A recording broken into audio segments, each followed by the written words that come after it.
Banjir yang melanda 5 desa di Kecamatan Singkil hingga kini belum surut. Memasuki hari kedua, air setinggi sekitar setengah meter masih merendam perumahan warga.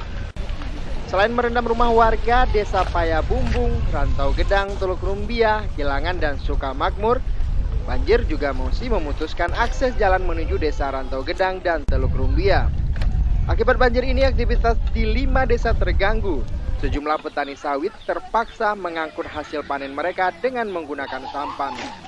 Untuk mengurangi debit air yang merendam pemukiman warga, pemerintah setempat mulai membersihkan sejumlah saluran air yang mulai ditumbuhi semak.